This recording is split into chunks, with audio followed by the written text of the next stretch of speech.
Welcome back to OPC Season 2. I'm AVRL, joined with me this evening, Pixie, as we're heading into the second match of the evening now. Flash Wolves taking on Machi.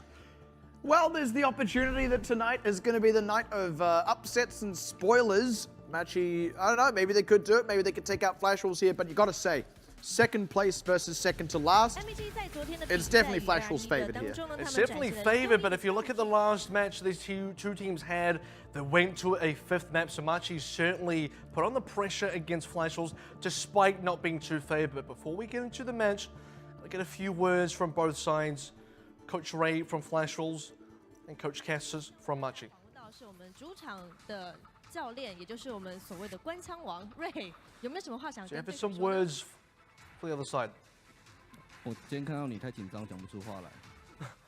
是这样子吗？是因为太久没见吗 I feel like I haven't seen you in a long time, so I'm speechless right now. 好啦，就是其实因为已经快要到季后赛了，那 So we're nearly in playoffs. 我希望能在季后赛前赶快把队伍的节奏给调整好。I feel like before we get into playoffs, 这一季前面很多场都打得很惊险，对。we hope to fix up any remaining errors we have. 就是我刚刚有讲嘛，就是我觉得我们现在对每队都是没有一定所谓的罪恶。I feel like 对，那当然希望就是慢慢能好。I feel like there are no definite results 希望今天也能够回稳。 that we can hope for against any match that we have so far. So we hope today is going to be a stable match for us. 虽然昨天对上 Ardian 比赛我们是落败，但感觉我们打出我们要的东西跟气势。Yesterday's Ardian matchup was very tough. 双方看起来 We 都 hope to 没有什么 bring a 把 lot 握 more to the 没关系 table 打了 tonight 就 against 知道了， Flash 先握手。来，先 Well, the reality here for Machi is, look, with the win that Mega actually just got against AHQ, there are now 2 wins that separate them from Mega, one of which is a win Mega got in the first round robin against Hong Kong Attitude, and they've so far lost those head-to-heads that Machi have actually played against Mega. So, look, there's the outside chance that, excuse me, my goodness, whew, I'm just so excited. We're back. There's the outside chance, thank you, that Machi can actually escape relegations here. They would need to pick up this win in order to do so, and then they need to pick up some other ones as well, all of which are going to be, well, pretty hard asks, but maybe it's doable. And this is where Machi have the opportunity to do that, because like Ray said from the Flash Wolves side, no real matchup feels like a guaranteed win just yet for them. It kind of still does feel like anything can go wrong for the Flash Wolves. It's just not too smooth. They are winning, but they're not winning comfortably, and that's the biggest issue for that team. So I just want to say, I'm holding off a really huge sneeze right now. I'm working double time here, man. This is really, really tough. But you're completely right there. And actually, I think Ray's thoughts there are pretty clear, right? A stable win is what they need, and I think that's pretty fair, right? Because you're so favored here, because you're currently second place and you can't really get displaced from there, really anything other than a 3-0 is a little bit scary if you're Flash Wolves going into playoffs, given that you did pick up that loss to AHQ, who, by the way, have now just lost to Megas. So kind of feels like anyone's game, not just going into playoffs, but even within playoffs itself, except for maybe Ardian. And on the other side as well, for a team like Machi, if it is a 3-0, that doesn't really speak well to their ability now at the bottom end of the table, and certainly the bottom end of the season as well. As we take a look at the teams now and introduce the lineups, and for Flash Wolves, this is the tried and true that they've held on for all of Season 1, the championship winning roster. But now into Season 2, look, Ray's kind of touched up on it, but the issues have been quite prevalent. They've had a loss against Ardian, a loss against AHQ, and the AHQ loss was a difficult one for Flash Wolves because, again, they're favored. They had such a great run against AHQ in all of the first season of OPC that now to take a loss against them is really a little bit of a letdown for the team. Yeah, and that's the thing. Look, Flash Wolves, at least they only have those 2 losses picked up, but unless they can then turn it back around against Ardian next weekend and pick up a win there, then they're going to walk away with 3 losses total, which is a lot more than you'd really like, given how long their unbeaten streak was in Season 1. On the other side of that, though, their opponents, of course, Machi Esports, one of the other teams hailing directly from Taiwan themselves, and a similar thing here. This is the squad that they've kind of stuck with now for quite a long time. They do still have Rai on the bench, but he's been on the bench the entirety of Season 2 and was also on the bench for most of Season 1. And even before Season 2 here, they have generally been third among these Taiwanese teams. Last time around in Season 1, third among the Taiwanese teams landed them a spot in 5th place, just barely getting beaten out by Hong Kong Attitude. This time around, though, with the general improvement of play of all of these teams, we've kind of been saying it lately, Machi have struggled to keep up. I don't know where I got Dove from. Maybe they want peace with Flash Wolves so they don't lose. But they have struggled to keep up, and that is why they're currently in 7th place, really facing relegations. It's a difficult place to be for this team, which is why, on one hand, for Flash Wolves, they want a clean victory. On the other hand, for Machi, if they can get a victory, that would be fantastic. But if they can't, they need some map wins in there. They need to show and prove that they're actually still a force to be reckoned with. And they had that expectation already because they had a full best of 5 against Flash Wolves that went to the 5th map. If they don't have a repeat of that performance, then this is, unfortunately for Machi, a bit of a step back. And to talk more a little bit about the relegations factor there, yes, step back it would be indeed, but also, look, you desperately need some map wins here if you are going to lose this match. The reason for that is, look, as good as Machi are, and don't get me wrong, they are a really good team, if you are going into relegations, you've got to expect that there is going to be another team like Ardiant that tries to come into OPC via a tournament like the promotion relegations. We don't know the exact structure of that, just mind you, so we can't say that for sure, but look, Ardiant have come in and then gone undefeated. Even Flash Wolves can't beat them right now. If you lose to a team like Flash Wolves, who loses to a team like Ardiant, who made it in through relegations, then actually relegations are hugely risky for a team like Machi. There are a lot of teams that are hungry to get into this tournament and test their mettle, prove their worth, where maybe Machi will have failed to do so. That's actually what Machi would be facing. Every single map win now counts. It counts, A, for the literal factor of them having those map wins on a scoreboard, also numerically speaking. but also you for in terms of what it means, right? Like the spiritual meaning of it, kind of the deeper, the subtext of what that means as well. To be able to hold their own against Flash Wolves now at the end of the regular season is still something that teams need to be able to respect. And that's important for a team like Machi. It's not quite over just yet because they still have a couple more matches even after this one, but these are the last few opportunities that Machi do have now.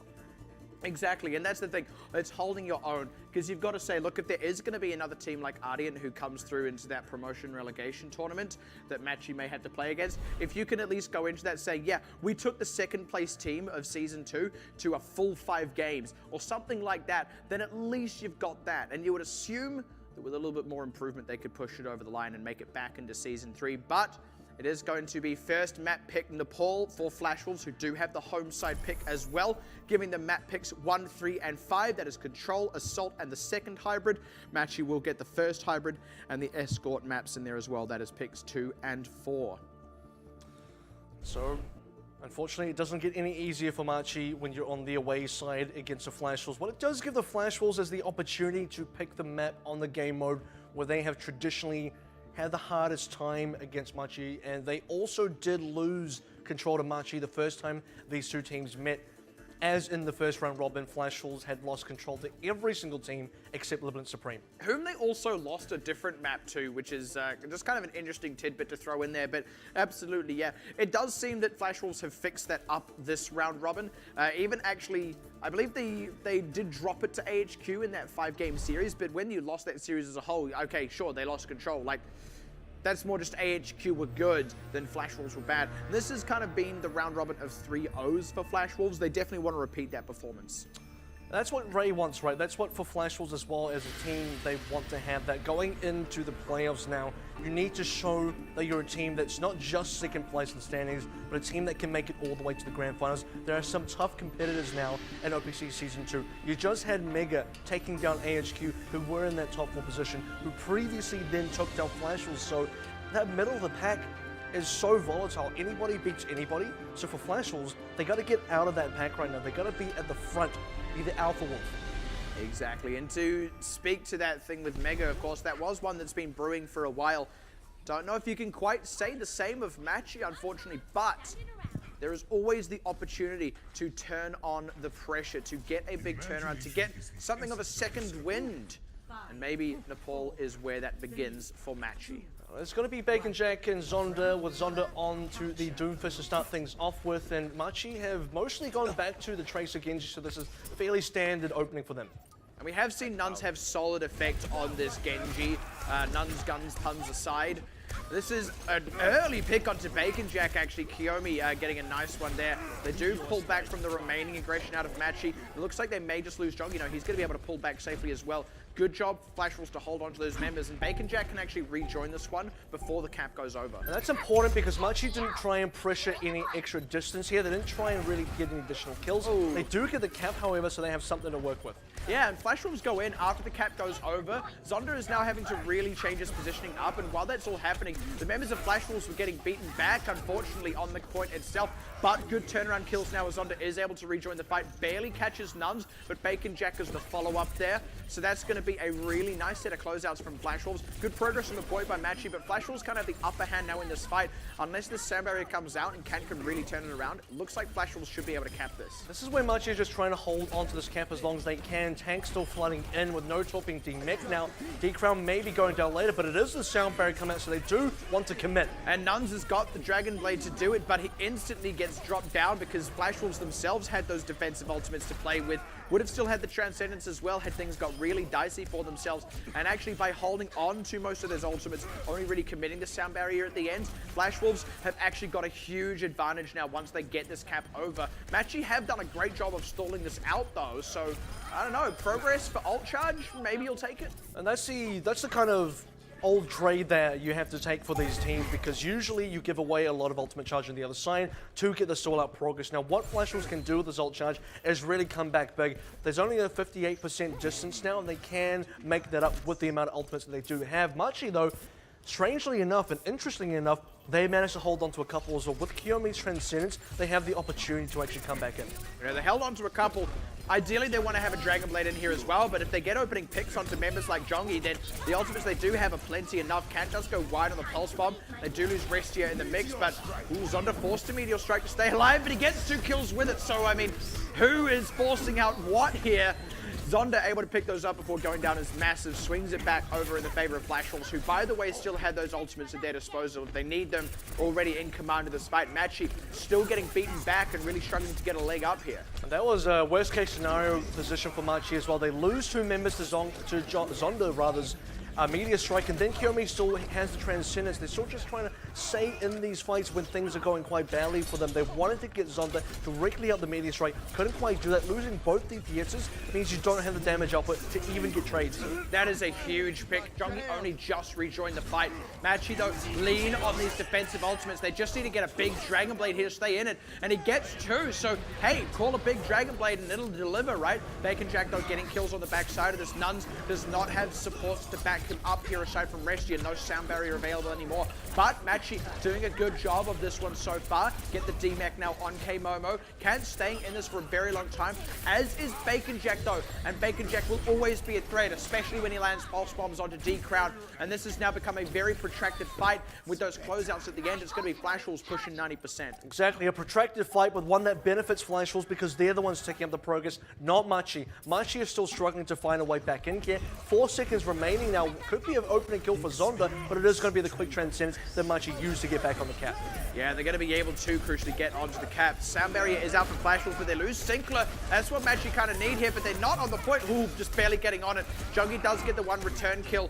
They're able to just barely keep D-Crown alive here, it seems. They're trying to follow it up, though, Flash Wolves, but they're struggling. Again, Meteor Strike somewhat forced, but maybe he'll still get a double off it. You never know with this guy. And he does get 1 for good measure, but will lose his life in among that. Machi's still on the point. Do just barely get the cap over. Should be able to get some respawners in. Such an important win for Machi, not just because they were threatening to lose from Flash Wolves capping over and overtime, but now they have some ultimates to use.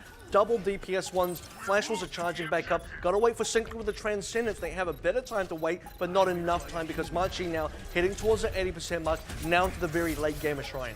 They've got the ultimates to get this over the line, though. Crucially, they've got the sound barrier and the Dragon Blade. That could be all they need. They're going to have to commit now with that sound barrier out, but Sinclair's Transcendence can be the saving grace. It comes out, but Zonda hard pressured even as he picks Kant. The response kill hasn't been in there yet. Now Nuns goes, but he tunnel visions on Sinclair, and Zonda gets the wraparound on him. And that's going to be Machi getting beaten back solidly in what was their fight to lose. No Talk does not quite commit the self-destruct, didn't quite have it in time, and now 99 to 99, but it's Flash Wolves with the cap, and Machi without the members, it's going to be just barely contested here, but this is still Flash Wolves in the driver's seat, looking to get 1-0 up. Looking to get one of OPC Crown's, just going to try and get this one in there, but just no Machi members. Not enough Machi members, not enough options, not enough win conditions. It's just time now. That is trying to save. It is a good transcendence, but D-Crown going down anyway, and No Talk didn't quite get that one on the point.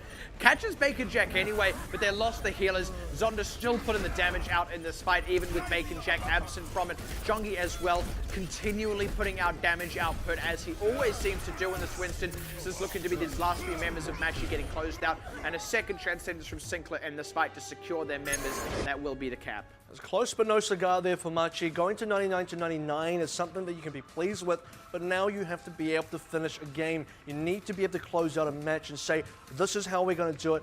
This right at the end of the game is our plan and how we're going to be able to execute, because it just wasn't really clear what exactly Machi were going to do to complete it. They had the Dragon Blade at the end there, completely shut down by Zonda. This is Flash Wolves just doing Flash Wolves stuff. They see the play, they counter it, and they play against anything that Machi want to put.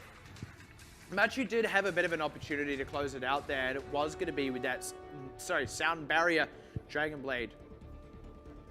Unfortunately, couldn't do it. Like you said, though, that is kind of Flash Wolves just doing what Flash Wolves do. Now moving on to Sanctum. This is where Flash Wolves do actually look a little bit more solid, and they are going to be pulling out here this Junkrat, which has worked so well for them in the past. And both teams going to do the same thing as well, so it's going to be a battle of spam, and in this direct battle, because Zonda is on the soldier here, they have more directional damage right down this corridor, but because Machi's running Canto and Tracer, one good flank could really open things up for Machi. Exactly, and he's got to be looking for Bacon Jack.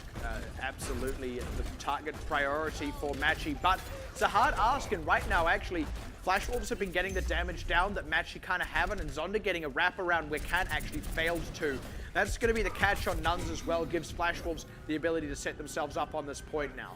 A good flank actually by Zonda. You expected Kant to be the one doing that, but because Zonda went around the side, he got a really good angle on the back line of Machi that they weren't expecting. They couldn't really deal with Zonda because they can't afford to have the tanks dive on him when you need the tanks in the front line to make sure that Bacon Jack isn't tearing your team apart. Now looking to just hold down the fort, basically. Nuns just trying to siege this one out. The Riptide from Bacon Jack can really throw a spanner in the works here for Machi. Junkrat versus Junkrat's always very interesting. It feels like a miniature game of dodgeball. You're trying to dodge the other Junkrat's bombs, and he's trying to get you with his own grenades, and it only takes one player to eat a grenade for things to turn around quite rapidly. Yeah, it's dodgeball, but the balls explode and kill you. I said, yeah, you're not far off. That's Machi, though, already losing No Talk's mech, and the Sound Barrier does get committed, but this is a tactical visor from Zonda just to close out the fight. Machi didn't use too many ultimates, but I bet you they'll wish they'd used a few less. Still a couple of maybe potential cleanups here that Zonda can get, but there will be the respawns now from Machi and Flash Wolves.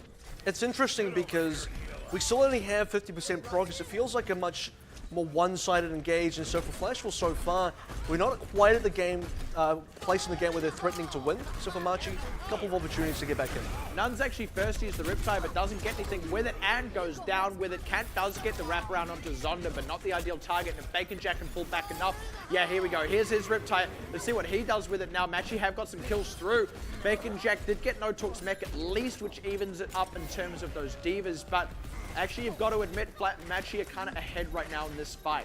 They need to get the kills, though. They need to get the cap. If they're going to be ahead, they need to win, and that's the biggest issue because Flash Wolves continue to hold on. Now, double support ultimates as well. It doesn't appear they're going to lose the cap anytime soon as we're hitting close to the overtime. Realman able to save his life with the wall right there, getting on with the Sound Barrier. Will lose his life eventually, but again, the Sound Barrier buys more time on the point, makes it harder for Machi to aggress, and now they've got that Transcendence available still. Maybe need to commit it. K-Momo has to use the self-destruct. There's the tactical visor from Zonda, plus catching D-Crown with that self-destruct. The rest of the members of Machi just a little zoned out. No Talk, last one on the point, is going to lose his life. Ooh, Sound Barrier saves him actually, which means he does get back in the mech, but it's still Machi from behind even as they get the point cap. Flash Wolves, ooh, hold on a second, losing Sinclair. This might be holdable for Machi. And Bacon Jack low as well, so he can't afford to be too close to the action here. Now for Machi, they just got to clean up a couple of additional kills before Sinclair comes in with the Transcendence, because that may just be what seals it for Flash Wolves. As soon as the healing comes into factor, there's not a lot Machi can do here. Can gets Realman, and they're able to close out Zonda as well. The tire from Bacon Jack unfortunately goes down to the trap from Nuns of all people. But rather the mine. Flash Wolves did get a cap in the middle of that, but Machi are going to get it straight back. They lose a bit of that progress on the point, but they stabilize and have the cap. Yeah, losing that progress is actually a bigger deal than many people would think here, because actually for Machi, they needed to be continuing their progress while Flash Wolves are kind of contesting there. Now they're just much further behind than they like to be. Already a 0 to 99, and it's an even longer 0 to 99 just because of that. That's my favorite 1-for-1, right? Where a Pulse Bomb lands on a Zenyatta, but a Zenyatta gets the headshot on the Tracer. My favorite one is when Tracer lands a Pulse Bomb, then dies to the Pulse Bomb. It's a 1-for-1 because it's just themselves, right? But this is going to be Machi, honestly, with the tools to hold this one down even longer. But if they lose Kant, could be a bad start for them. Riptide out, and they need to find a good target with it. Trying to get the big wrap around. Who's he going to be able to find with it, though? Looking for the mech, maybe looking for some members. Oh, the timing! Just barely. Sinkler saving his own life for only a moment as Nochok is able to get the closeout now. And there's going to be some good damage coming through still from Machi. They're really keeping this point held very solidly now, picking Zonda, getting aggressive at the right times. Flash Wolves, 99 as it may be, they're kind of struggling to find their way back in. We are actually at the stage of the game now where Machi are threatening to win. They have a couple options here. They got a Transcendence to stall things out. They got other ultimates as well. Double support ultimates is actually huge. And now for Flash Wolves, if Zonda doesn't get a lot of kills with Tactical Visor, getting one with Kant to really start with is actually fairly big. And here's that Tactical Visor. There is the Transcendence now. Nochok moving around to block it, get the pressure on Zonda, but they need to be careful with that because he's just going to lose his mech here. There wasn't anyone in Zonda's sightlines anyway. The self-destruct does get committed out, but they're going to be just fine. Still trading even for now, but the cap goes over to Flash Wolves in among all the chaos as K-Momo does get D-Megs, but Machi aren't quite committing just yet. They get Zonda. They need to convert the extras now. Need to route out K-Momo and Jongi both, which they do.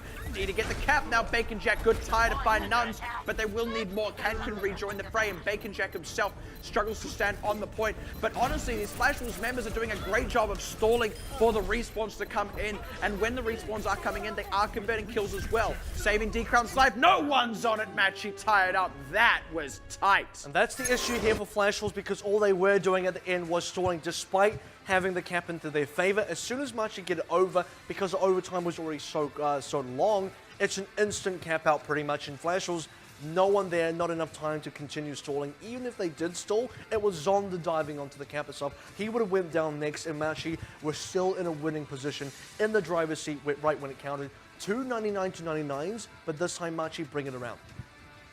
That was intense, to say the least. And you've got to feel that this is really winnable for both teams here, actually. It's going to come down to Village. Generally, Flash Wolves have done well on this map, but honestly, Machi are just looking a little bit cleaner each time they come out. I think for Flash Wolves here is with Zonda onto the Doomfist, he's been able to find a lot of good picks. He's been getting picks on Soldier as well, but the picks on the Doomfist have been far more impactful. That is a decent dive in from D-Crown, but no conversion just yet. Both teams just going to jostle to begin with. No one quite coming out the better of this opening moment. See a situation now where D-Crown. Ooh, able to get back out. Zonda, though, goes down. 1-for-1. Machi are happy to take that because they look to get aggressive off it. Nuns catching everyone in this room here. Good pressure down, even as they lose the Diva. But Nuns does need to be careful because they didn't quite convert the kills there. This is still kind of anyone's fight, but Machi, pressure on the point itself, should be able to get a cap here as well while Flash Wolves regroup. Good forward play from D-Crown and Nochok to keep Flash Wolves suppressed in all of that action. So when you see some action, though, from Nuns on this Genji, he had a hard time on Shrine, specifically against Zonda. Zonda on the Doomfist was really shutting him down, and that cap just kind of disappeared. Yeah, all the members were there, but they didn't actually hold on to it. That's Sound Barrier for Sound Barrier, and also 1-for-1 as Kant in a tight spot here. Has now at least pulled Zonda away from the fight, but Zonda getting the kill means he can now rejoin it. And while that fight was going on, Machi were losing it. Had that at least been with them controlling the point, they would be at about 30% by now, but that is rough. And Flash was just turning things around very quickly here, and now the pick pressure, the pick control from Zonda is really big. He hasn't really killed Nuns yet, and we're still waiting to see the Dragon Blade, but what Flash Wolves can achieve, as you look at the way that he killed Kant, despite chasing Kant, despite taking himself out of the fight, he secures a really big kill, comes back immediately, gets a kill onto the Baby Diva on Nochok, and then continues the progress run. Actually, trying to do the same to Flash Wolves as what Flash Wolves do to them, but they do need to kind of group up and take this fight in earnest. Now getting back onto the point. Hold on, Flash Wolves, they are going to go in for the contest now as they get a couple of kills as well. Machi, unfortunately, not catching the cap through, and by splitting their members up, kind of lost a few too many, like a little bit quickly, to be honest. Flash Wolves just really took advantage of the scattered positioning. We are still seeing Flash Wolves in a really commanding space here, and they have been taking the lead in all of these, all the Nepal stages so far. It has been Machi struggling to come back from a lead, but they usually have. We've had two 99 to 99s. That would say that Machi could do it again, and now they're prepared to because they have the ultimates. This is going to be the commit now. Flash Wolves, there we go. The transcendence to keep them safe through this. Machi had these ultimates available. That's a good stick on the D crowd, but Zonda is still going very much unanswered now, getting Kant as well as Nuns. One DPS takes out two. That's exactly what you want if you're Flash Wolves. At 90% now, it's not looking good for Machi, especially as they lose No Talk and Restia so late in the fight. He's just not done here. There's so good play from Flash Wolves, especially from Zonda. You're looking for someone to stall out this cap now, and he might not even get there. D-Crown finally, where is this Dragon Blade? Yeah, the Primal Rage buys them those seconds, but exactly, they need to buy them for the Dragon Blade to come out, but now D-Crown's dead. Here comes the Dragon Blade, but he's just getting stalled up and knocked about by the combined efforts of Jongi and Zonda, who, by the way, are only just now committing their ultimates even as they are ahead in the fight. That's a Meteor Strike for style points on Restia's head. That's going to be the hold out here for Flash Wolves, and aside from that, sliver of cap time, 8%. That one was much more akin to a shutout. That was all Zonda at the end of the day as well. Good play from the rest of the team to keep him in there, but the amount of kills he got, the amount of picks just out of nowhere, it's not a surprise that Flash Wolves was so dominant right at the end on Village. But when you look at the other maps, you really expected more from Machi right at the end because they did so well in Shrine, they did so well in Sanctum, winning Sanctum as well, having a clear win condition in the end for Sanctum to be able to take it out, then to go into Village and suffer a 0 to 100. It's a huge turnaround and a big loss. It is absolutely a big loss, and of course with that as well, Flash Wolves are able to win the control that they have struggled to win against a lot of teams. So again, this second round robin has kind of been the reversal of what we saw in the first round robin with them, where they had a lot of 3-1 victories, but it was the control getting dropped. This is the round robin of 3-0s for Flash Wolves, with a few exceptions where they have just outright lost matches. So now hopefully wanting to take it to a 3-0. By the way, I just noticed that Doomfist has a DF on his gauntlet to say Doomfist, like as though it's maybe unclear. DF could be a lot of different things, though. Well, let's take a look at DF going off for this replay, because this is where Flash Wolves are able to get their first cap back in this fight. And it actually took them a little while to get into this, but Zonda on this Doomfist does actually start to do a lot of work. The pressure between him and Bacon Jack, as always, is pretty immense, and you have to be upfront in saying, unfortunately, Canton Nuns, most of the time, weren't having the same impact. It's just, yeah, they get a decent amount of initial camp time here. I believe they get close to 50%, if not actually 50% itself. But towards the end of the last 25%, it is just big stall. And actually, this is the one time that it was Machi able to get a big lead, because every other time it was Flash Wolves getting that lead. And even when you look at Village, it should have been Machi with that lead, because they gave away, they just gave away that cap. They should have had the cap. Then it would have been 20, maybe 30%, like you sort of mentioned, and that would have been a very different into the Village. But you go back to Shrine. That's how they should have done it in the first place. Let's take a look at Sanctum here. And this is actually where Machi started to look a lot better. So they had control of the cap for a good long while. They were off to a bit of a rough start in this fight, but then they really started to turn it back around with some crucial kills. Plus the ultimates that got committed by Flash Wolves later on didn't have a massive, massive impact. They just cut off the right few members here. Flash Wolves had enough numbers to get onto the cap, but now you're in this situation where actually Machi are able to regroup well enough, and they're still getting good pressure down with the members that are in. D-Crown really pulled his weight, and Kant was able to rejoin the fight and do a lot. And you ended up in a situation where Nuns actually got a lot more done than Bacon Jack, generally speaking. Bacon Jack, you can see right now, just really isn't able to impact the fight from where he's sat. He's only getting a little bit done here and there. It takes a while for Machi to get it through, but they do. And that's what really matters, because in the end, Flash Wolves had just lost too many members at inopportune moments. They weren't all quite together at the right time, whereas by comparison, Machi, despite losing an equal number of members, all respawned at the same time. And that's when it looked like Flash Wolves were just stalling to try and keep the point alive rather than finding a clear win condition. How do we actually turn this back around so we can clear Machi off the cap. We can actually secure this and let the overtime fade away with us having the control of the cap itself, but they just didn't really have that, and Machi got all the important kills, and then at the end of the day, Flashballs just throwing bodies on the cap. Yeah, unfortunately. To kind of touch on Village, though, we may also get to see a replay of it. It kind of felt like Machi mispositioned in being off the point for that moment that Flashballs capped it. And it felt like that threw them for a loop a little bit because they then kind of rushed, I think, the commit on the fight.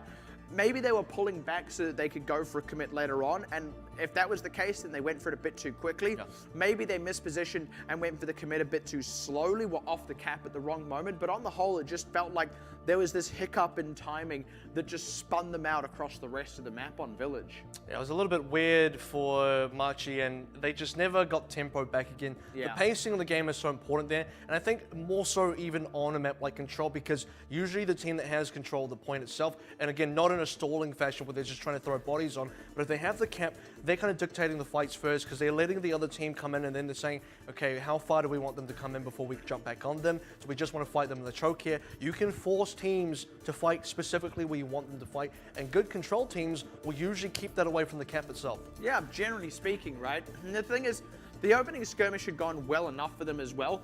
They actually didn't get too many kills, but what they were able to get was a lot of good positioning. So you see this good positioning out of Machi. You see their ability to force Flashballs into an unfavorable fight position at the back end of the opening skirmish. And then that ability just completely disappeared. And again, you've got to go back to this thing. It felt like actually kind of spun them for a loop a little bit, but it was still fairly close in spite of that final Village. Now on their own map pick, Machi going to pick up King's Row, looking to try and even up this series. Flashballs, on the other hand, having now not dropped control into, you've got to admit, Flashballs territory, looking to get that 3-0. I think what it does say about Machi is their ability to have the potential win, right? Because they did get Sanctum, they did take Shrine to a full 99. Look, Village was a little bit of a blowout, unfortunately, for Machi, but now going into King's Row, they are threatening Flashballs still, because if they weren't a threatening team, then that would have been just 2-0 in Nepal, a full 100-0 both times, but it wasn't the case. Machi have teeth. Absolutely, they have teeth, and there's the kind of thing we've been saying this whole tournament long, even for the teams that have managed to get up towards this top 2, top 3, and then the rest that are still in contention for top 4.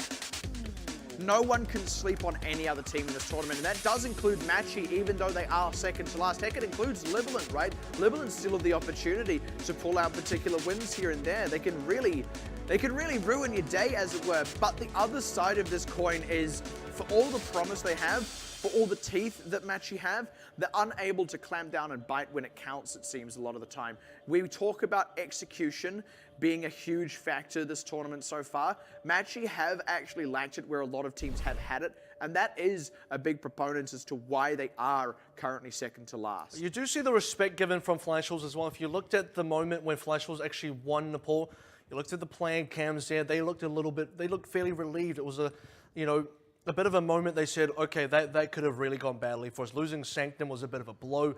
Cleaning up Village felt pretty good, but they were just glad they got through Control, because look, Control has been really bad for them this season so far. So the fact that they won what is quote-unquote their worst game mode, that is a really good win for the Flashballs, because otherwise that should have been an expected loss.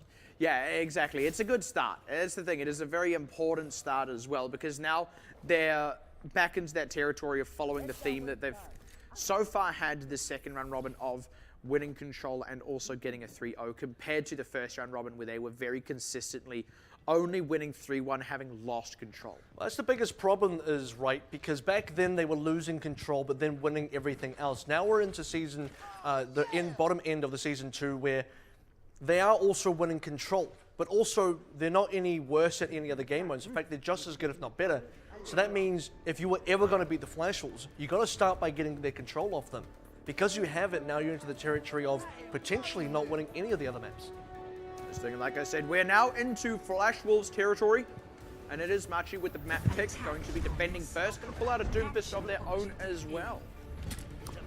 We're waiting to see the Doomfist come back for Machi. It's going to be Kant picking it up though instead of None, so that's going to be a little bit interesting, but it will be a good composition where you consider that since Zondo has come out with the Pharah, Nuns is well positioned to take him down.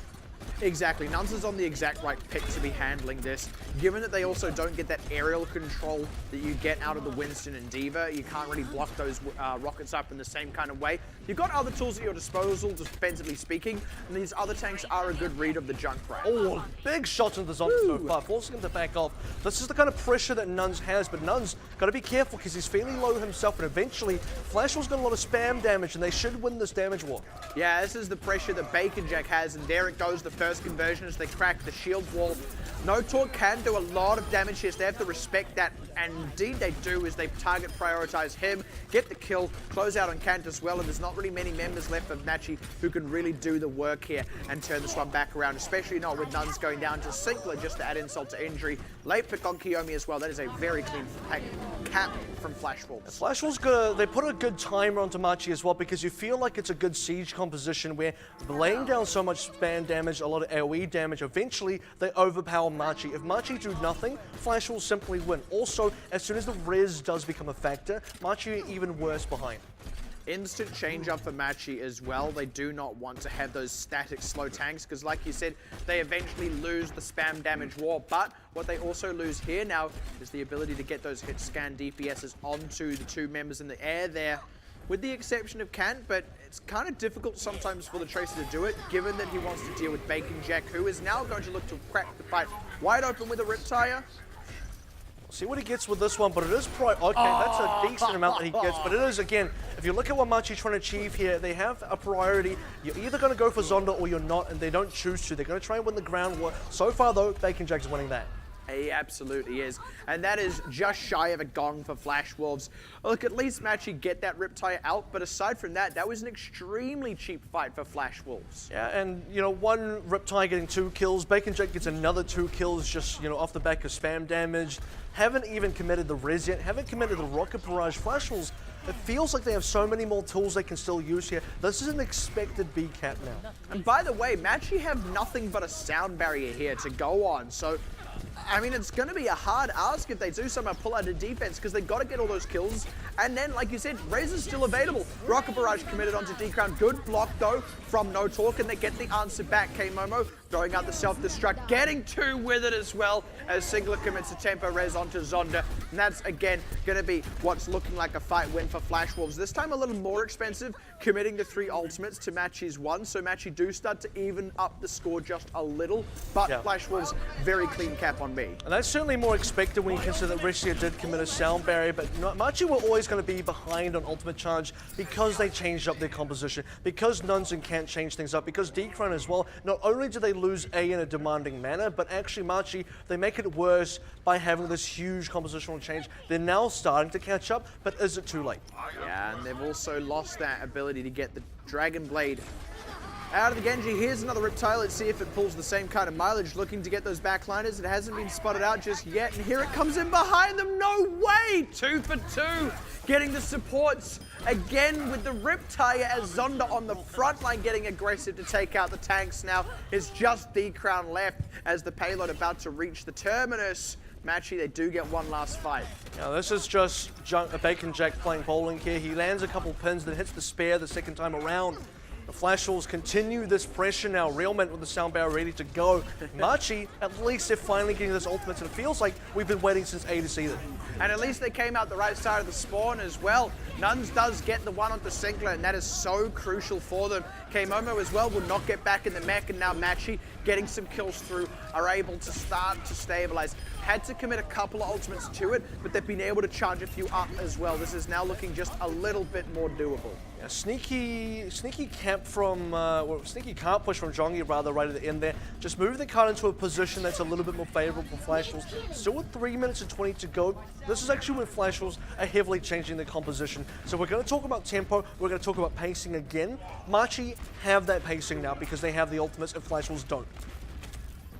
Interesting indeed. Let's see how Flash Wolves push it over the end of the line as well, because they do still have 3 minutes to do it, so they can just wait out these ultimates that Machi do have. That is one of them, and that's the early pick on the Zonda, actually. That is good news for Machi. Allows them to stabilize a bit better, and they don't mind the 1-for-1. The 2-for-1, maybe they do mind a bit more, because Nuns is pressured out, going to lose his life alongside D-Crown, and they didn't get any further trade kills off that. Flash Wolves are actually still very much in control of this fight. The stall tools are now coming out for Machi with that sound barrier, but it's not going to stall for much, and they aren't still able to get these members on the point to actually contest it and convert kills. Now it's going to be the Transcendents. If they can get Nuns to get some kills, they can maybe start to turn this around, but they still can't. He goes off the edge to the right click from Realments, and that's still the fight on lockdown for Flash Wolves. Surely only a matter of time as the last few ultimates disappear for Machi. That is a huge pickup from Flash Wolves as well. This is a big win for them. This fight should not have realistically been theirs. Machi, they had so much more to work with, but this is going to be the closeout, and Flash Wolves completing it with, what is that, 3 minutes and 9 seconds? Maybe 2 minutes and 9 seconds? It was 2 minutes 9, but that's... It feels like a lot of time. It is a lot of time, and the reality is they were largely not stalled up until a couple of fights towards the end, and like you said, the one that they got it over the line on was one that they shouldn't have been favored to win. You wonder, look, maybe they would have still capped out, but if Machi had played a little bit cleanly at the end there, they could have at least brought it down to only 1 minute going into that time bank. That would be far, far better, all things considered. Good pickup though from Flash Wolves, and sort of just showing their hand where when they're ahead, they're winning. When they're behind, they're still winning, and that's a really strong showing from And up until the moment they lose, they're winning. Yeah, well, it's always winning. RDM beat them, they walk off the stage winning. Or at least grinning, I don't know. You know, well, yeah, why not both? Bacon Jack does smile a lot. I'd be smiling too with Bacon. I smile a lot when I see Bacon, let's be quite honest. You smile when you see Bacon Jack? Why not? Bacon and Jack in the morning, yeah, it's a breakfast. It's a... It's a little bit too personal there. Well, like, what if he like cooks you about breakfast? my life, He but- cooks you breakfast and it's a breakfast of bacon, and it's like that just feels appropriate. Like maybe that's where the name comes from. Like maybe he had a reputation for cooking bacon for people. And then I don't know, just likes the name. Cracking open a bottle of Jack. I can't wait to see. Yep. Actually, isn't that just epic mealtime? I live a great life. It's sad. It's basically It's sad. I'm just sorry. epic mealtime. Is just bacon and Jack Daniels. Oh man. Maybe that's what it is. Bacon Jack is just a huge EMT fan. Okay. Whoa, whoa, whoa. Sorry. All this talk of Bacon Jack and breakfast. Now with that saxophone. Oh boy. Well, look, now Machi on the attack. Going to be pulling out that Doofus once again, taking this shield comp as well, so we can see if it pays off on the attack a little bit better than it did on the defense. And you're hoping there's no Junkrat, and thankfully there isn't one of the Flash Wolves defense. Otherwise, this attack is it's not as favors as you'd think. Flash Wolves, though, gonna have to find an opening amongst all these shields. That's one. Yeah, that is one. They do get Realment to trade that one off, which is at least something, but Nun's getting really pressured out. And look, as much as there is that respawn advantage factor here for Machi, Flash Wolves, if they keep getting picks, the respawn advantage doesn't count for much, and they're really keeping the pressure on Machi here. Yeah, Machi, this is just, you're already running a slow composition and you're being held up. This is when we talk about Flash Wolves dictating pace. They're also deciding where the fights happen. Now finally Machi going to push up forward. Good bio nade to really start things off, but first ultimate for Flash Wolves. Yeah, and that's going to be already the conversion onto D-Crown, and the rest are just getting so pressured. No Talk just kind of has to turn tail and run here. We'll at least be able to successfully do that, but again, this is just a couple of picks with really no response kills coming out from Machi that keeps forcing them back and losing time. The good thing for Flash Wolves is they understand how to beat this composition. When Machi are running the slow tank comp, you can get a good surround. Getting good flanks is exactly what works here. Fighting them head on, man to man, is not going to win. So what Flash Wolves are doing is exactly correct. Just looking to get a stick here. That's all Bacon Jack wants. Isn't quite going to be able to find it. There's a sound barrier out now from Resty to keep the team in the fight, but they need to actually get something for that. Pulse Bomb doesn't quite connect. And Machi are trying to get this pressure on Flash Wolves. A little bit lean on resources now, so there are windows for Machi. They need to capitalize on them though. And ooh, can hard pressured. Meteor strikes to safety. Oh, straight into Zonda. And headshot. Well, not quite headshot, but hey, flashbang and body shot. You're happy enough with it.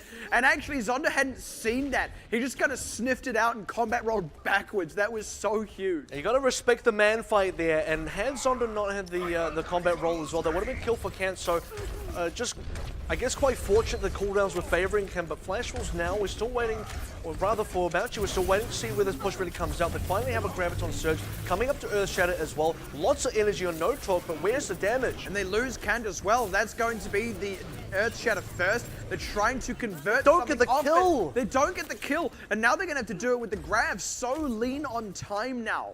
And we've waited like 2 minutes and 30 seconds Waited for a these whole big life. ultimates. For these old breakfast is cold now. Much for all these ultimates to come online, but it's just not really showing. Well, at least they can finally serve up the Grav nope. hot and fresh. Grav's they gone. can't. Grav's gone. Well, it got served up hot and fresh and got eaten because of it. And Zonda gonna get a bunch of headshots now.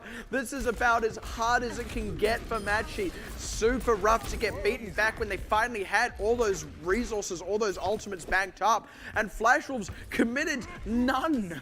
This is an even more worst case scenario than what we've seen from AHQ on their attack. They spent 2 minutes setting up their attack to fail. Machi spent 3, and now they're fully changing up compositions. And Flash Wolves are really backed up with a lot of ultimates in their bank as well. So Flash Wolves, very commanding lead. Flash Wolves did back up so they could get Singler back into the fight quickly and top up these members. Now they get to get aggressive. Sound barrier out for Machi. But this is going to be the Deadeye from Zonda, looking to get something. They get the mech out of No Talk, which is at least something to start with. Now the rest of the kills starting to come through. They do close out Zonda. Primal Here are the kills from Jongi. Yeah, here are the kills that Machi have been needing. But honestly, Flash Wolves, they're very much still in this, just purely between Bacon Jack and Jongi. And Zonda is going to be able to rejoin the fight very quickly on the Doomfist. Machi, though, with the close respawns, this is still anyone's fight. This feels so much better for Machi just because they're taking a more aggressive approach here, a more proactive approach. And you wonder, why didn't they just start with this composition? Because it's starting to work.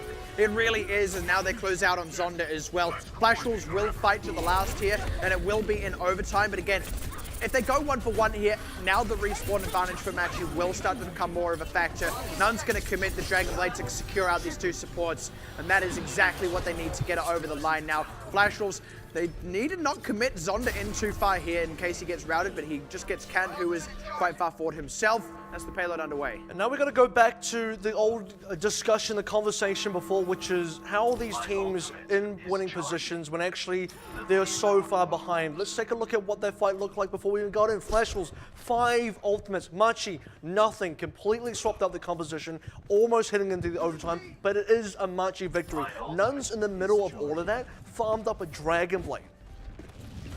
The thing that has to be considered there, Flash Wolves had to pull back to get Singler back in the fight, but that was exactly what Machi needed to get in the fight themselves. 1 for 1 now at the top of this one with Zonda off the table. Machi, don't mind that one too much. Again, the respawn is a factor, but Flash Wolves happy to stay in it as well as they pressure Nuns and Kant way back. Oh, sniffs him out. Nuns does retreat, but Flash Wolves are happy to take that because it's all just about getting time off the clock. A lot of time now off the clock as well. When you do have Machi pushing on through, you're expecting this to end in an overtime scenario. And actually for Flash Wolves, it works out well for them if they allow Machi to get some distance through and then force the overtime as the car approaches the end of B. Because that's the hardest point for Machi to then attack afterwards. I just keep thinking about food now. Like, I don't know, Jongi sounds like it could be some kind of food as well.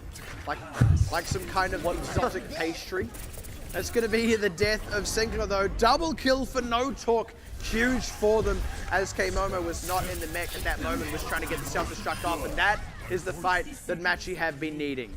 Still pushing on through, but don't get too excited when you consider this is now working a little bit better for Flash Wolves. They should be coming up pretty big in this next fight. I say should because so far, when you expect a team to be in a leading position, it's kind of been the opposite. So now for Flash Wolves, they got to make this count. Well, or not. Nuns Instagib on Zonda is a pretty good way for them to start. Now they're going to get the extra attack onto Singler. They're looking to get the route now onto K-Momo's mech, getting the damage onto Jongi as well. He commits the Primal Rage. They want to stall. They did at least get Kiyomi. They're going to make Machi commit the sound barrier, maybe even a few more ultimates. But Machi, if they can just get these kills through without having to commit ultimates, they actually get a good number to potentially snowball onto C. And you got to commend Nuns in. Not only did he kill Zonda, but afterwards he was controlling the space here where Kant is roughly actually standing, not allowing the rest of Flash Wolves to reinforce. They have to get past Nuns. They don't want to take the duel because Nuns was really in a great position. He had a lot of health, had a lot of damage output. And for Flash Wolves, they decide to back off, and now we're on to see what looked like it was going to be an A-hole has come this far. And unfortunately, Jongi committed that Primal Rage as well when he didn't get anything for it. Bacon Jack trying to get aggressive into this, but Jongi goes down here, and you got to imagine that he had that Primal Rage now could have been a different story, but Zonda, as always, could just get a huge Meteor Strike. This time gets bumped away, though. Has already got the 1 kill, and now here's the follow-up from D-Crown. Bacon Jack as well getting aggressive, and now actually these members not being in the fight for Machi is starting to cost them even as they kill Zonda. Because the time does not help Machi whatsoever. All of this time has been a bit difficult. Attack. And Nuns going for it.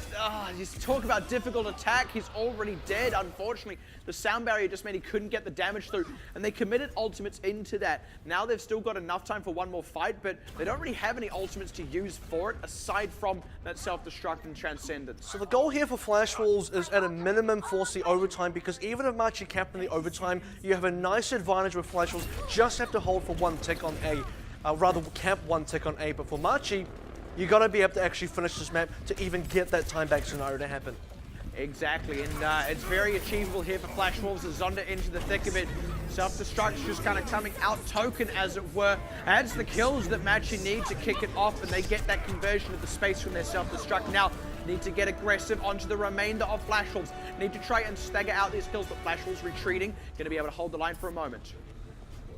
This is a very difficult, precarious situation.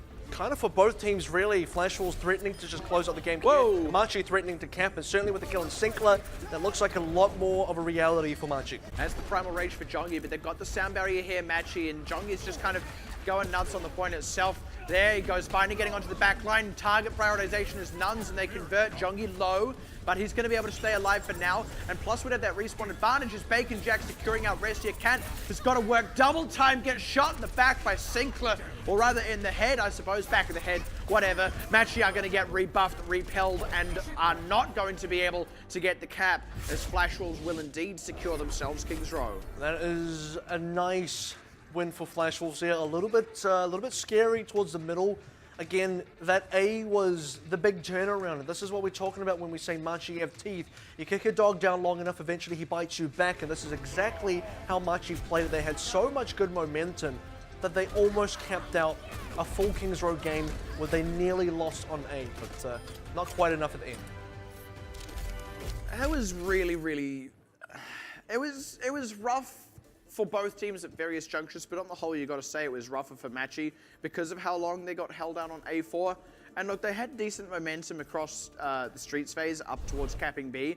That was well fought and well won every single time they came up against Flash Wolves, but they were on the back foot the whole time, essentially. They actually had to get exactly that many fight wins, or they were going to get held up and not even cap B. But it didn't even matter anyway, because they didn't have enough time to get C in. Off the back of that, Flash Wolves, who did fully cap out with about 2 minutes left themselves, going to get up 2-0 in the series now. And that's the kind of scenario where you wonder if Machi just started out with the Tracer Genji, which they've been mostly playing in the second half of the season anyway, and they've been pretty successful in, when you really put it down, because on Nepal they got a couple 99-99s with it. As soon as they changed on that composition for King's Row A, instant success, despite being totally down in ultimates, despite Flash Wolves having a commanding lead, 5-0 if I'm not mistaken, in terms of ult lead. Machi, they do the impossible right at the end, but if they had a better A, they would have had more time on C to finish the map, and then they might have finished the map. Exactly, that's the thing, had they had a better A. Taking a look at some replays now, this will be Flash Wolves' own attack on the A. By comparison, it came through really quickly. They took a bit of time to set up because they knew that their composition would just out-damage Machis. It was all about setting up, then laying on the pressure between the rockets and the grenades. You can see the siege potential here from Flash Wolves is really huge, and it comes down to Machi making the play. The worst part for Machi is because they're running double shields with Zaya and the Reinhardt, they can't easily aggress either Zonda or Bacon Jack. No one can do that. Not even Kant can safely do that because he's the only one that can. The rest of the team doesn't have the opportunity to follow up. Eventually, Machi has to make a move, but it's a little bit too late, and the splash damage, the spam damage comes through, and it's successful. Exactly, and look, the one thing that maybe could have saved it, I suppose, for Machi is if they'd been able to absorb just enough to get those support ultimates online, then there may have been a window there, but you still would have been using those, and then, you know, there would have been the respawn for Flash Wolves. They would have set up and done it again. They could have just kept doing it until it worked, right? It was Machi in that kind of like 40-60 situation in terms of your probability to win, and it happened to be the 60 the first time around. Had it been the fight win then, there was still no guarantee that they would have held out for the full 4 minutes. And it does kind of feel like a lose-lose scenario again for Machi, because you either back off and let the spam damage just destroy you and you don't have any presence, or you go in and you let the spam damage destroy you, because again, you're running Reinhardt Zaya. How are you meant to deal with Zonda in the sky? How are you meant to deal with Bacon Jack on the high ground? You just can't. Exactly, and that's the thing. They even had the McCree, which was a decent sort of soft counter. It scared Zonda away, Yeah, right? that's the thing. It scared Zonda away, but the reality is it's only a soft counter when that Junkrat is in position, right? Because the moment Nuns rather, is looking up in the sky, he can't be checking where the grenades are coming from. By comparison, this is that attack we were talking about where Machi were finally able to get it through. Prior to this, Flash Wolves had to pull back to spawn to get Sinclair in the fight and also top off their members. That was the opportunity Machi used to pounce, and they used it very well. It was off to a rough start though, and had they not got those trade kills in, had they not been able to pick off some backliners and had those closer respawns, it even still could have easily gone the way of Flash Wolves. But even then, this was hard fought despite the fact that they did get it over the line eventually. And actually for Machi, they staved off a couple of early ultimates from Flash Wolves, and then Restia got his own sound barrier. That really signaled the go in, because before that, they were kind of just feeling Flash Wolves out and saying, okay, we're nearly out of time, but we just kind of have to find the positioning here. Eventually, they go in, and the 2 picks that they got, one of them from Nuns was huge. Now Nuns is about to get the Dragon Blade, and this is what actually secures it for Machi. And this is the thing, you can see up at this point, right, they've thankfully got those 2 supports alive, but Cans and Nuns are taking a ton of damage. No Talk is struggling to tank for the team, and had it not been for that Dragon Blade, there was still the possibility that Flash Wolves could have turned it around. They only needed to get a couple of kills, because when you're in overtime, the proximity of the respawn doesn't count for much, because you don't really get to the point in time before the overtime ticks down. So, look, it was hard fought for Machi to even get it that far. I'll be honest in saying, despite the good street space, it was still kind of no surprise that they didn't cap out at the end, and even then would have had to hold out for, what, 2 minutes with only a third on that point. Yeah, just didn't really give themselves any favors moving into the rest of the map, considering how unfortunate that A went, but they got some good distance anyway, and they really showed everyone up in terms of what they can prove. But now it gets to crunch time. They're 0-2 down against Flash Wolves. One more chance to bring it back, unless Flash Wolves complete the 3-0, and we'll have to find out what happens after this break.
back with us as we're about to now head into map 3 of the series between Flash Wolves and Machi. So far 2-0 in Flash Wolves' favor, and Machi looking for a return of somewhat. Yeah, of somewhat, I think is the key thing to say there, right? Look, we have to be frank in saying this is the second place team versus the second to last place team. The unfortunate part of that, Machi at the start of Season 1 actually beat Flash Wolves. They had some decent performances on the whole. Look, Machi are a very good, very well-respected team, not just in Taiwan, but in general. But with the caliber of play this season of OPC, they are 7th place, and it's starting to feel like deservedly so for all the glimmers of hope they've had, for all the good plays they've made. Every other team has just executed better when it counted, with the one exception being Liberland, who are the only team below them in the standings. Like you said, last chance to really turn it around, last chance to show us what they can do and what they will need to carry in to relegations. It's going to be on Horizon Lunar Colony. This is going to be an interesting one for Flash Wolves when you consider they have a plethora of strong assault maps. That's a good word, plethora. It is. I always thought it was plethora. I have no idea, to be honest. Thesauruses are really useful tools. Anyway. Well, yes, actually, the thing is, right, I bought a thesaurus. I bought the world's worst thesaurus. Not only is it terrible, it's terrible. But yeah, they have a plethora of really good assault maps that they could actually go to. Horizon is an interesting one. I would actually say this gives Machi a bit of a chance, because whenever you're in a situation where you're an underdog team, in this case Machi going up against a favored team, Flash Wolves, going to any of the more classic assault maps, those are far more practice for Flash Wolves. Going to Horizon, no matter which way you slice it, it's always going to have that sort of feeling of this is still kind of new territory, even though now in Season 2 it's reasonably practiced for both sides. You also don't get that that large block of practice for all the other maps that Flash Wolves had in the past. It's kind of like how no matter which way you slice it, it's still bacon and it's still delicious, right? Like it can be in strips, it can be like medallions, like middle bacon.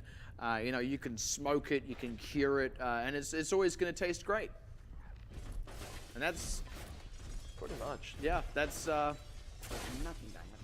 what those other maps are. They taste great.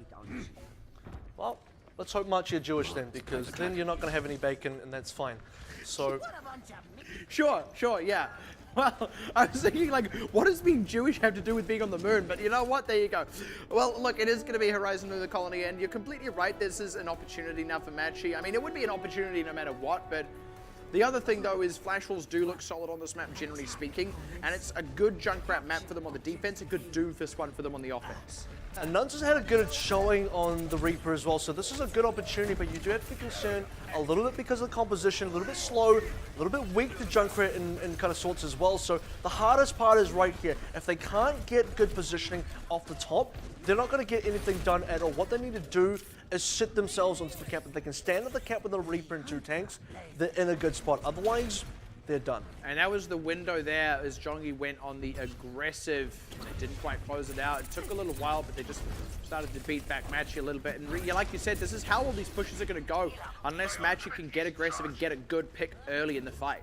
Actually, this is the part of the map now where if you're Machi, you may consider going into this upstairs section that Bacon Jack is. Well, hello. Because you don't want to be going to the other side with Hydroponic. That's a death trap against a Junkrat.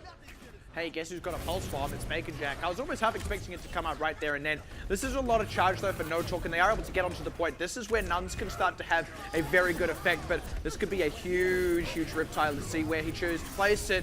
Doesn't quite connect the pulse bomb there, Bacon Jack, but doesn't matter because Zonda is going to get the conversion with that Riptire, and the follow-up kills are all there. As Machi, it's just that same thing. Unless they're getting kills, they will eventually get overwhelmed. And this is the thing is, actually Machi had a fairly decent run when you consider that Flash was really swung it around with ultimates there. So outside of ultimates, you'd expect Machi to actually get onto the cap itself. Now that the ultimates are kind of out of the way, big ones being Riptire and kind of the opener with the Nano Boost onto Jongi. Because those don't exist anymore for Machi, they have a much better shot of making it onto the cap. Or they can change compositions completely. If they had stuck onto what they were running, I actually think they would have been better off. Oh dear, losing Can to the spam damage. That is so unfortunate. Just a slight misstep by him. There's nearly this grab available though for no talk, and that is a really good saving grace. Just by the way though, they're kind of tempting fate, I feel, with the Mercy Pit, because it's like you get the res on everyone that dies in the Riptire, therefore you will be the only person who dies to the Riptire. The problem is they've just counter rotated their own ultimates. They were in a position where eventually they're going to get an ultimate advantage, but now because they've reset their compositions, they've reset their ultimates, and Flash Wolves still get to be ahead in a scenario where they shouldn't be. I have no idea where that grab landed, and it didn't really seem to have much of an impact. All they get in this one is Realment so far, and it's just a 1-for-1 trade. Machi aren't even getting the most out of the few ultimates they do have, fighting way in advance of the point now as they commit the sound barrier, and unless they can get onto the point, this isn't going to count for much. K-Momo, great placement to pressure Nuns out of the air.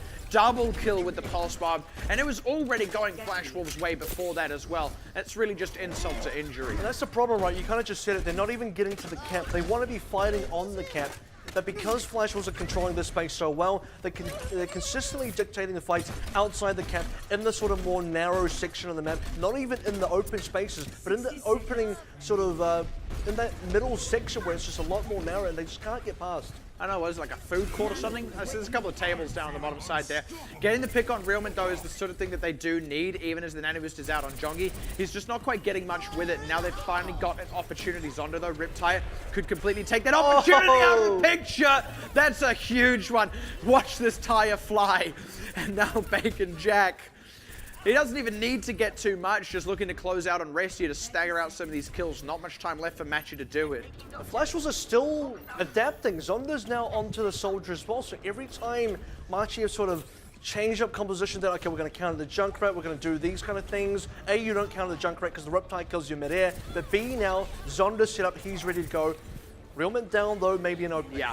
All right, they've got the res. That's what they... No, they never don't. mind, they No, don't. they don't. They need to get a lot more kills then than the two they have got, because one of them's going to be respawning anyway, and Nun's so pressured and they lose the other DPS. They've got to go now. They don't have the ultimates for it as they lose no talk here. And now it's just D-Crown, and there's going to be the commit onto Nuns. He's not long for this world with only the Lucio to heal up. Kiyomi is going to be flying in as fast as he can. D-Crown going to be able to stall, and they need this res so desperately. No! Bacon Jack gets two, and they take Restia out of the picture as well. No sound barrier either. Closing out on D-Crown, closing out on everyone. Not even a third for Machi.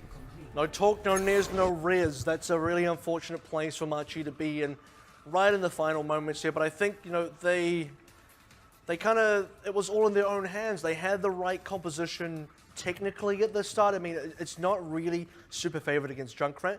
But as soon as you got past the ultimates, all you got to do is get on the cap, and they were nearly there. They got stopped up by a Riptire. They got stopped up by a Nano Boosted Jongi. But aside from that, if they actually get on the cap itself, there's very little Flash Wolves can do themselves to take it back off them. Man, that Riptire really followed its dreams. It believed that it could fly, and it did. It flew better. It flew better than a hero with a jetpack and a hero with actual wings. That Riptire really followed its It's kind of dreams. like the easy version, like a cheated version of those cool plays you see on Oasis when a Tracer goes on the jump pad of City Center and blinks, triple blinks towards a Pharah, throws a pulse bomb, slaps it on her and gets a double kill midair. Like it's a slam like dunk. That's like the cheap version of that, but it's still a really big play. Yeah. No, that Tracer one, I call that a slam dunk, and it's a beautiful thing when it happens. But yeah, it is like a budget version of that play. But I'll be honest, like, I'll take it. It's functionally the same. If Flash Wolves are happy to take the discounted rate. Yeah, it's the hood version, but it works just as good. It really is when you look at like the make of that tire. Like, it is shoddy. Like, that is a ghetto Gets the tire. job done. It gets the job done. Look, if It's not the luxury brand, but it works. Yeah, you know, it's your one ply, it's not your three ply, but it's gonna do the job just fine. And look, if it's stupid and it works, then it ain't stupid. Oh man. Only a third needed to be grabbed now for Flash Wolves, and like we said, this is the round robin of 3-0s for this team especially, and also for a few others. They have now set themselves up very well to secure. Wow. Okay, Flash Wolves, they've got the best possible composition against what Machi are doing here. This is really unfortunate for Machi because all the spam damage, all the angles that you can apply here completely destroy A, all the shields, B, the turrets, and just see the tanks. All the tanks are just sitting together. Bacon Jack and Zombie are going to have a field day.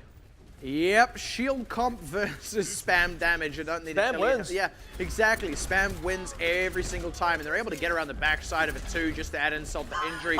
Doesn't matter. Oh, double with the one rocket. Doesn't matter if you can protect the turret with shields, because honestly, the grenades can just go straight past it. Exactly, with shields. They can't cover, like you said, all these angles, and now Flash Wolves starting to pincer.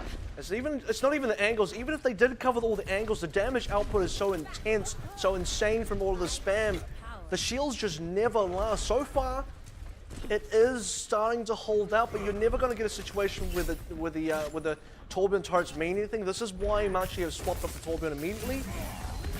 Oh, good pressure onto Can. He's able to take a breather though, get back onto the point. Flash Wolves do actually need to be careful as the whole hog to come out, and Jongi's just having to tank it up. Shy at the Primal Rage, but they go for the tempo res instantly because they value that Primal Rage. Good hook onto Rim. Oh, no. What a great defense matrix. Can's going to be able to regroup. The fight's just still rolling here. Neither team quite the better of it.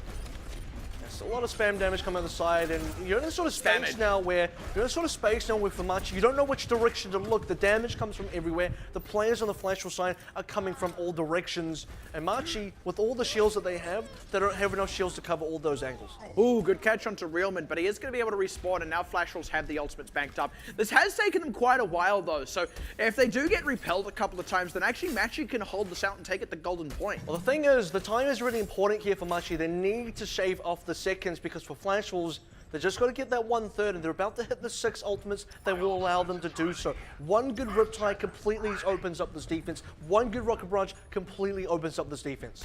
And that's the thing. It's all it's really going to take. Machi, on the other hand, going to need to commit a lot every single fight and get a lot of kills as well.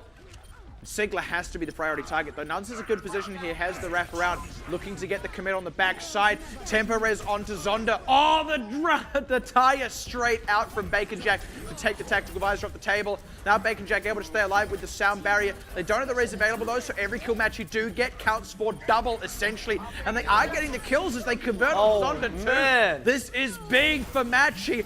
And when the ultimates were all used up, they are able to turn it around. You talk about budgets. Well, look, if it's shaving off seconds, they did it with a disposable razor. Yeah, Flash Wolves now, they got to reconsider how they approach this, because actually the Riptide did do its job. It killed Nuns. It didn't break enough of the shield zone, and for Zonda, look, this is probably the biggest thing. He used the Rocket Barrage, died with it, got res, but didn't have a Rocket Barrage back, so actually that ultimate just achieved nothing. So for Flash Wolves again, they had the tools, but unfortunately they don't execute. Now they're just going to pop Bacon Jack back onto this Tracer. Don't need to do anything too different here. And it's going to be Zonda on the Junkrat. So it's actually entirely possible that Machi now hold this, considering how much time is left. Until Kant gets picked off, you can take a breather, but his lungs now collapse as he drops to the floor. This is the opening that Flash Wolves need, and they've got the tools to do it. Still have the spam damage from the Junkrat to get through these shields. Looking to get aggressive now. Flash Wolves, here they go. Trying to get the dive. Isolating D-Crown. That's a big catch. And now they're on to the rest of them. Nano Boost comes out for Kiyomi, but they pick off No Talk. Doesn't matter that you get K-Momo's mech, because that sound barrier is your last hurrah, as these members of Flash Wolves all over the point. It belongs to them now. All they needed was a third, and it did just barely go into overtime, but that is the cap that Flash Wolves knew that they could get, and they get it when it matters. And the story of the evening has to be in this map included. It was hard, but Flash Wolves still win. Machi make it difficult, but unfortunately not so difficult that Flash Wolves can't do it. But look, I think Machi put up a decent fight despite the 3-0. And the thing is, you've got to think of it as like difficult in terms of, you know, difficulty setting in a game, right? It's like, would you like the easy win, the normal, the medium win, or the hard win, right? And they took the hard option, but it's still a win, right? You don't just want to be a team that adjusts the difficulty for your opponent. You want to be the team that really challenges them. You want to be the team that takes maps off. You want to be the team that gives the second place team a run for their money. But today, that team is not Machi. It does now go back to the start of the match when you consider Ray's comments. We want a stable match tonight. We want a match where we can feel good about that win. Still a little bit 50-50 on that one. You can feel good about the result being a 3-0, but the actual match itself had some moments where Machi seriously threatened maps, seriously threatened wins. So for Flash Wolves, it's a good win, but still now going into the playoffs. still a little bit shaky. They're going to have to shape up on a few things. They would like to look just a little bit more stable, but unlike the last time these teams met, it will not be a 3-1. It will be a flat out and out 3-0. Another one for Flash Wolves that they get to add onto the map score for themselves. And also the wins, they're now pretty well secure in second place, which means they do get to play whoever it is that makes it into third place. That one itself still a little bit up in the air. And of course, Flash Wolves do still have that rematch coming up against Ardiant still to come in this round robin. But for now, happy to have that win in the back pocket. Like you said, could have been cleaner. They would have liked for it to have been cleaner, and there are still things to fix up. But it was cleaner than last time. They are always looking better, this team, and when they really need to, you expect that they will be able to perform against teams like Ardiant. Yeah, you sort of said it already. It's the round robin of 3-0s, right? And with the fact that Flash Wolves cleaned up Horizon Lunar Colony, another 3-0 going into playoffs now, feeling like, at least on paper, results-wise, they've cleaned that part up. So there's that kind of momentum they carry through with them. It is a decent, I guess it's a decent looking side of Flash Wolves that you have to still respect. It absolutely is, and that's the thing. It did feel like Machi were just kind of setting the difficulty there, not necessarily challenging them for a win. And I say that including the fact that they got those 99 to 99s on Nepal, the fact that they actually took that to a third map on Nepal itself. To be honest, for every challenge they made, at the end of the day, Flash Wolves were always hitting back harder. They were always performing better in the same situations. You can go 99 to 99 and trade even, but for that decider, it was essentially a shutout for Flash Wolves. The King's Row was basically nigh on a full hold, and then a full cap out on the side of Flash Wolves. And you've got to say a similar thing out of Horizon Lunar Colony. I mean, they only needed to get a third, but they got that third.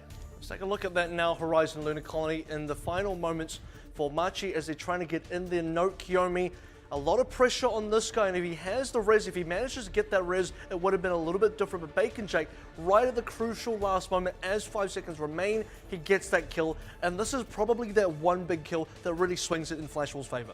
And that's the thing, had that res been able to come through, look, Flash Wolves still had plenty of tools, but because the res wasn't able to come through, then Flash Wolves were just able to commit those tools knowing that the res wasn't a threat anymore. They could kill more people than Kiyomi could ever hope to res, because by the time he does respawn to start coming into the fight, he's not going to be able to save people like Kant who have only just respawned, and yeah, then he still died anyway.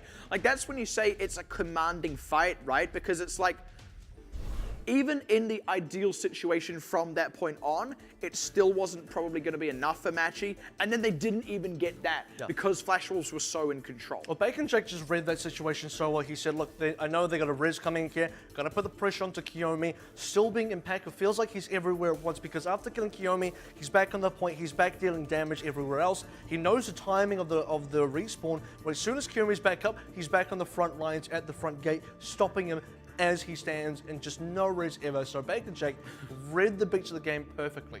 And also the few reses we did see, indeed actually out of both sides, were generally just one-man tempo reses that, they're playing the new moves already. I'll be honest, they did actually feel a little hasty though sometimes, but at any rate, that is all in the past, and what is now in the future for Flash Wolves is their hardest matches to come. But for now, happy with the win, and Zonda picking up player of the game on Doomfist, I think pretty well earned. Absolutely huge proponent on the Nepal specifically. He was commanding on, I believe it was Village, so we talked about Flash Wolves really shutting out Machi.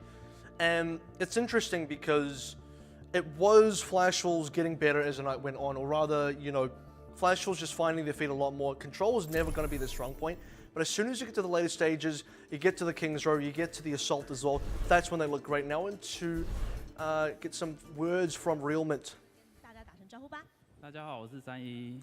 其实，在比赛之前呢，教练有提到，就是说， So your 从世 coach 界赛之后，大家 Ray 可能表现比较没有那么稳定，但是刚刚 said 拿下来 before the 这场比 match 赛 that 战绩来到了9胜2 the team 败。 hasn't been 你 too 觉得目 stable. 前团队的状况是如何呢？ So how do you feel about that now you've won? 主要是因为这一季的 meta 变动是真的蛮复杂的。 So I feel like the 有一直在尝试 meta 新的 changes 打 this 法这样子 season have been quite complex, and we've 这边想 been 请教一个 slow 问 to 题，像 adapt. 是刚才在国王大道，你没有拿出像是法拉配炸弹鼠，就是我们俗称双炸 So you 阵型。 played 一开始之前我 Fire 会觉 Jump, 得这 right? 个阵型其实伤害比较不稳定。 On 我 King's 想问 Road? 一下，就是你们是怎么样的考量，或者是在什么样的状况下会选择这 How 样 do 的 you 阵型？ what's your decision-making 这 process 其 for 实也是 choosing that? 参考就是别的队伍的阵容，对，然后我 I feel like we 拿起来其实蛮适合我 are trying to counter strat the other team. 就破坏力非常 And 足 it feels like a 对，但 good 这边想再问一个就是 composition for us 稍 to 微 work 敏感 with. 问题，但实际上亲自是问你本人啦，就是最近其实大家都有在讨论说，关于你玩路西欧的时候死亡率有点过高的问题，常被不小心被低法的自爆这样收掉。 So it feels like 但是我觉得 your 比起 Lucio 大 so 家 far 的 this 各种 season has 猜 had some 测跟 difficulties. 猜疑，我觉得 like 其实是 dying 问你 to 本人 self-destruction 是 stuff. 不是